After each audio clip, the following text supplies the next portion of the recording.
Good morning everyone, কেমন আছো? আশা করছি প্রত্যেকেই ভালো আছো। সবাইকে জানাই হ্যাপি সানডে। তো সকাল হতেই বর চলে গেছিলো বাজারে। তো দেখো বাজার থেকে কি কি এনেছে দেখা যাক।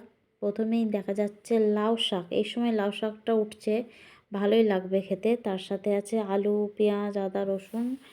আর এনেছে একটা বড় লাউ, আর আছে পালক শাক। ও বাবা, একটা বড় ফুলকপিও আছে, ভালোই লাগবে ফুলকপিটা এখন যেহেতু উঠছে টাটকা।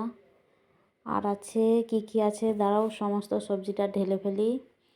ঢালতেই তো সমস্ত টমেটো গড়িয়ে গেল। এখানে আছে বেগুন, শিম, ধনেপাতা, ভেন্ডি, পটল, আর আছে কাঁচা লঙ্কা। তো এই এনেছে সবজির বাজার, আজকে আমাদের রবিবারের বাজার। আর কি মাছ এনেছে দেখা যাক। এখানে আছে প্লাস্টিকে, মনে তো হচ্ছে চিংড়ি মাছ। হ্যাঁ, চিংড়ি মাছ। আর আছে বড় দুটো গলদা আছে, দুটো গলদা আছে।